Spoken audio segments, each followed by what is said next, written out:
कृपा हो दया सागर।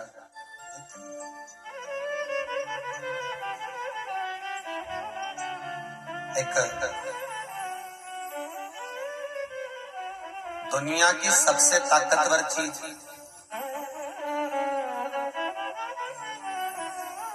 दुनिया की सबसे ताकतवर चीज है लोहा। बोले जम के सही है कि गलत है?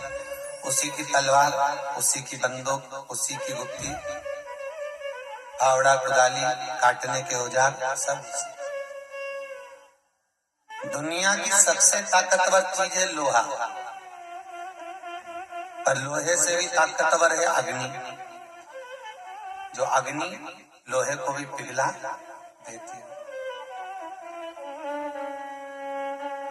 और अग्नि से भी ताकतवर है पानी, जो 2 मिनट में उसको ठंडा कर देता है। और पानी से भी ताकतवर है मनुष्य, जो गिलास में भर कर गटागट पी जाता है। सही कि गलत है? बोलो तो। सबसे ज्यादा ताकतवर लोहा, लोहे से ज्यादा ताकतवर अग्नि, क्योंकि अग्नि लोहे को गला देती है। अग्नि से ताकतवर पानी, क्योंकि पानी अग्नि को बुझा देता है, ठंडा कर देता है। और पानी से भी ताकतवर है मनुष्य, जो गिलास में भरकर, लोटे में भरकर उसको ढकर ढकर पी जाता है। और मनुष्य से भी ताकतवर है बीमारी, जो मनुष्य को निगल जाती है। उस बीमारी से भी ताकतवर है मेरा शंकर, जो उसको मार कर भगा देता है। उससे भी ताकतवर मेरा शंकर, उसको मृत्युंजय कहते हैं, महामृत्युंजय। मृत्यु को भी जो जीत रहा हो, मृत्यु पर भी जो विजय प्राप्त कर रहा हो, मृत्यु। मेरा एक निवेदन, बहुत सुंदर भाषण। आपको डॉक्टर बोल दे कि आपकी किडनी गड़बड़ हो गई, आपका लीवर गड़बड़ हो गया, आपको कैंसर जैसा रोग हो गया है, आप बहुत बड़े रोग से ग्रसित हो गए हो, आपके शरीर में कोई बड़ी बीमारी आ गई है। निवेदन है माताओं से, वो अपने उल्टे हाथ में रुद्राक्ष की 3 मुखी रुद्राक्ष लेना। कितना मुखी रुद्राक्ष? या 5 मुखी रुद्राक्ष, छोटे मन का, छोटा मन का, ज्यादा बड़ा नहीं, ऐसा कोई छोटे मन का रुद्राक्ष लो। उस रुद्राक्ष को अपने हाथ में माला में लपेट लिया। उसमें 141 मंत्र के होना चाहिए। कितने? जम के बोलिए जरा। 141। और पुरुषों से निवेदन है, आपको अगर बीमारी है तो आप अपने सीधे हाथ में लपेटना चालू करें। महाराज, भोजन भी करेंगे तो रुद्राक्ष का हस्त कमल हमारे भीतर जावे। पानी भी पिए तो रुद्राक्ष का, जैसे तुलसी, तुलसी की माला, तुलसी का मन का हाथ में नहीं लपेटा जाता। ध्यान देना बहुत अच्छी तरह से। तुलसी का मन का, तुलसी की माला को हाथ में नहीं लपेटा जाता। तुलसी की माला गले में होना चाहिए, या फिर जिस झोली में हम भज रहे हैं, जप रहे हैं, तुलसी की माला वहां।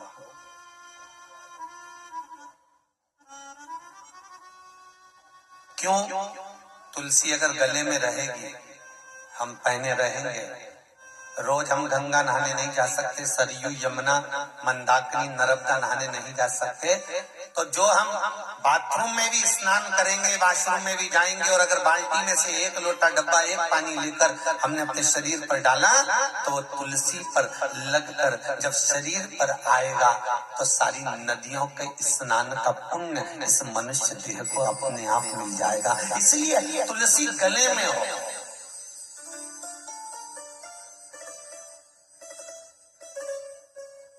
पर रोग मुक्ति के लिए होना चाहिए, रुद्राक्ष भी गले में होना चाहिए, मना नहीं है आपको जो भी तकलीफ है, क्योंकि भगवान शंकर के नयन अश्रु से रुद्राक्ष का पौधा उत्पन्न हुआ, और माता पार्वती के नयन अश्रु से बेलपत्री का पौधा उत्पन्न हुआ।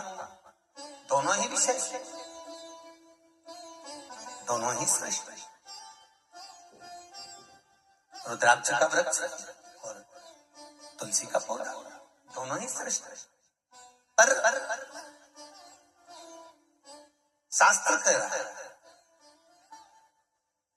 रुद्राक्ष पहनो, एक मुखी से 14 मुखी तक रुद्राक्ष होते हैं, शिव महापुराण में लिखा है। स्कंद पुराण में एक मुखी से 16 मुखी तक लिखे। एक एक रुद्राक्ष का अपना अपना काम है। विद्याध्ययन के लिए 3 मुखी, रोग मुक्ति के लिए 5 मुखी, बीपी के लिए 10 और 11 मुखी, शुगर के लिए भी। तो ऐसे सबका अपना अपना एक क्रम है महाराज। सब पर प्रयास करो।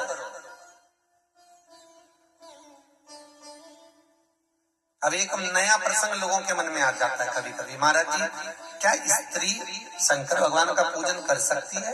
क्यों नहीं? क्या शंकर भगवान के शिवलिंग का स्पर्श कर सकती है? क्यों नहीं? क्या शंकर भगवान पर जल चढ़ा सकती है? क्यों नहीं? क्या हमारे घर के अंदर हम शिवलिंग रख सकते हैं? क्यों नहीं? रखो, पर निवेदन है। घर में चाहे तुम ठाकुर जी रखो, घर में चाहे तुम नारायण रखो, घर में चाहे तुम कृष्ण रखो, घर में चाहे तुम राम रखो, घर में चाहे तुम शिवलिंग रखो, घर में चाहे तुम गणेश, देवी, भवानी, तुम्हारी मर्जी पड़े वो रखो, पर कोई भी देवी देवता घर के अंदर इस हाइट से ज्यादा नहीं होना चाहिए। पृथ्वी पर अपना हाथ रखकर देखना, इस अंगूठे को खड़ा कर कर देखना, इतनी बड़ी आकृति की मूर्ति घर के अंदर अच्छी रहती है। इससे बड़ी अगर होती है तो उसको सेवा की मंदिर जैसी जरूरत पड़ने लगती है, फिर मंदिर जैसी सेवा चाहिए। इतने बड़े अगर ठाकुर जी होंगे, इससे इसके नीचे भी और छोटे से छोटा, जितना छोटा होगा, जितना पहले के जमाने के जो सासुओं के हाथ के भगवान है, यहाँ बहुएं बैठी हैं बहुत सारी, उनको मालूम होगा तुम्हारी सासुओं के हाथ के जितने भगवान होते थे वो इतने से होते थे, इतना छोटा छोटा। तो क्या सास पगली थी? अरे बोलो तो सही कि उसमें अकल नहीं थी कि पागल थी? नहीं, वो बड़ी चतुर थी, उसको मालूम है। तो फिर सास क्या करती थी? पहले के समय में इतने इतने से भगवान होते थे, उसको कपड़े तक नहीं पहनाती थी, ऐसे ही नंगा धर देती थी, ऐसे ही नंगा। और भगवान को भी खूब कृपा बरसाता था। उसका कारण क्या था? क्योंकि सास को ये मालूम था बच्चा जितना छोटा होता है, माँ उसको कैसा भी पटक दे, कैसे भी खिला दे, दूध पिला के पटक दिया, वो खेलता रहा। उसके पास में झुनझुने रख दिए, अब वो चड्डी पहना तो ठीक, कपड़े पहना तो ठीक, नहीं तो नंगा पुंगा ही पड़ा है। ये पुराने जमाने की माताएं जानती थी जितनी मूर्ति छोटी होगी उसको सेवा कम करना पड़ेगी, उसको वस्त्र, आभूषण, मुद्रा, भोजन सामग्री ये सब कम देना पड़ेगा। क्योंकि बच्चा जितना छोटा होता है उसको सेवा में थोड़ा सा कम लगता है। बच्चा बड़ा होकर चले जाता है, उसकी पसंद के कपड़े ला, उसके सामान उसकी पसंद का होना, उसकी पसंद का भोजन बना, उसकी पसंद का ये ला, उसकी पसंद का गादी, तकिया, रुमाल, ये सब उसकी पसंद का ला। तो बूढ़ी बूढ़ी माताएं जो होती थी बड़ी चतुर होती थी, वो छोटे ठाकुर जी रखती थी, बिल्कुल छोटा। तो कई कई माताएं तो कह देती थी, बता इतना सा कि वो आंख भी नहीं लगे, ना श्रृंगार हो। अब बहुओं तो समझदार हो गई, बहुओं ने कहा कि भाई ना तो श्रृंगार होता ना सेवा होती। तो कहीं भागवत जी में सुन लिया कि सबके ठाकुर जी बड़े सुंदर सुंदर हैं, तो वो भी वृंदावन घूमने गई, वहां से ठाकुर जी लेके आ गई। अब जो पुराने ठाकुर जी थे वो धरे इंतजार कर रहे कि जितनी सेवा तू उसकी कर रही है उतनी मेरी कर लेती, तो मैं ना जाने कितने सालों से तेरे घर में बैठा हूँ, तुझे कब का निहाल कर देता, कब का कृपा बरसा देता, कब की करुणा कर देता।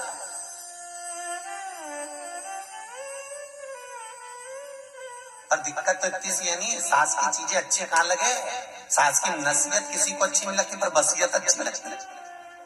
दिक्कत तो यही अड़े वक्त, तकलीफ तो यहाँ अड़ी पड़ी है। बहुत सीधी होती है सासू, बहुत सीधी होती है साहब। उसके छोटे छोटे भगवान सबको धर लेते हैं, सब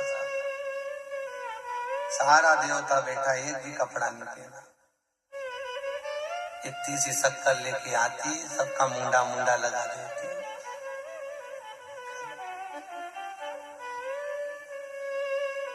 दिया लेके बैठ जाती, एक एक देवता की अलग अलग आरती होता।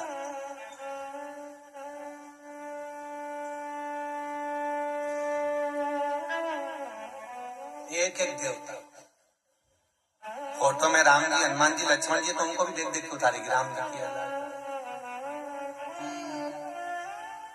भगवान बड़े प्रसन्न होते, बड़े प्रसन्न। और ये आज की एक ही दिए को उठा के हाथ में घंटी, तन मन धन सब कुछ तेरा। भगवान मन में सोच रहे, मुंह से बोल रही पर घंटी नहीं बजा रही, ठेंगा दिखा रही। भगवान के जरूर रही है, तन मन धन सब कुछ तेरा।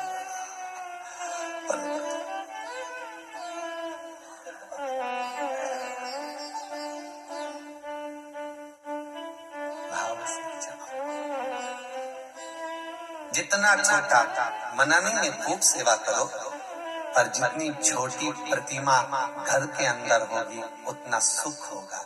प्रतिमा अंदर से पोली नहीं होना चाहिए। कोई भी मूर्ति, गणेश हो, लक्ष्मी हो, देवी हो, देवता हो, शंकर का शिवलिंग हो, अंदर से पोला ना हो। अगर मूर्ति पोली है तो उसमें मेन भरकर, मोम पिघलाकर भरकर उसको ठोस करो और उसको पोली नहीं रखना। घर में अगर मूर्ति पोली होगी तो घर में 10 लोग भी कमा ले तो भी घर में पैसा टिकेगा नहीं। एक आएगा, दो जाएगा, फिर आएगा, फिर जाएगा, फिर आएगा, फिर जाएगा। घर में पैसा टिकने वाला नहीं है। मूर्ति ठोस होना चाहिए,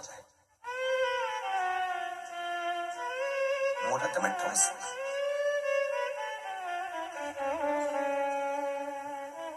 ये उसी में का हाल है, जैसे घर में रखा हुआ लोटा, पानी का जो लोटा होता है, कलश,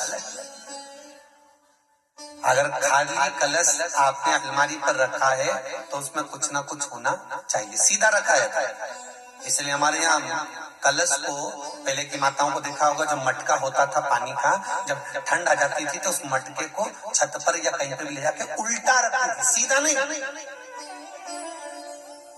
उस मटकी को, उस हंडे को, उस मटके को उल्टा रखा जाता है, सीधा नहीं। ये उसी में का हाल है। अगर घर में लोटा रखा हुआ है तो उसमें जल होना जरूरी है, चावल होना, कुछ भी हो उसके अंदर कुछ ना कुछ। अगर सीधा रखा है तो हो, और अगर उल्टा रखा है तो फिर कोई दिक्कत नहीं, कोई परेशानी नहीं। शिव आराधना में सुख का अनुभव वो होता है कि आप शरणागति के बिंदु को, भगवान को चरणारविंद में समर्पित करो, और उसमें तुम्हारे मन का जो भाव हो, मूर्ति जितनी छोटी हो, जितना भाव आनंद में हो, समर्पित।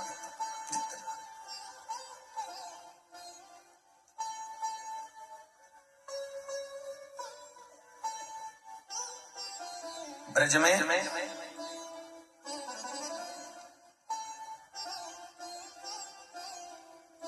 एक संत हुए जो कदम खंडी के पास में निकल के जा रहे थे। उनकी जटा उस वृक्ष से उलझ गई, वो सुलझा के रह गए, नन्ही सुलझी, वहीं बैठ गए। किसी ने कहा, बाबा जी हम सुलझा दें? बाबा बोले, काय को सुलझा दें, अब जिसने उलझाई वो सुलझा, जिसने उलझाया है वो सुलझा। बाबा जी लाओ हम सुलझा देते। नहीं, जिसने उलझाया वो सुलझाएगा। बट बाबा तप में लीन हो गए, साधना में लीन हो गए, कई साल निकल गए, कुछ नहीं खाते। तब भगवान को दया आई, मेरा ठाकुर दौड़ कर एक बच्चे के रूप में आया, बाबा ला तेरी जटा में सुलझा दूं। बाबा बोले, तुम कौन? तो क्या, जिसका तू स्मरण करता है वही निकुंज नाथ कुंज बिहारी कृष्ण, वही तो मैं हूँ। नहीं, तुम जाओ यहाँ से, हमें तुमसे नहीं सुलझवाना। फिर वापिस आए, बाबा लाओ मैं सुलझा दूं। नहीं, आपसे नहीं सुलझवाना, चलो जाओ। तो बाबा तुम किससे सुलझवाओगे? तो संत ने कहा, ये जो जटा उलझी है, जटा मेरी है, उलझी कदम में है, एक अकेले के बस की नहीं है सुलझाना, दोनों आओगे तब समझा पाओगे। मतलब संत ये जानते थे कि मुझे अकेले कृष्ण का दर्शन नहीं करना, मुझे राधा और कृष्ण का दर्शन करना है। और एक बार यदि राधा और कृष्ण का दर्शन हो गया तो ये बड़ी उलझी रहे पर जीवन सुलझा सा हो जाएगा, जीवन सुलझ सा जाएगा। ये बड़ी जीवन सुलझ सा। पीछे वाली माताओं, आपको अगर नहीं दिखता हो तो आप इस साइड आके बैठ जाओ, इधर साइड में जाइए आराम से, इस साइड आ जाओ, इस साइड खाली है। जीवन सुलझा और जीवन की सुलझता, जीवन का सुख का मूल, जीवन का आनंद का मूल वो परमात्मा की शरणागति।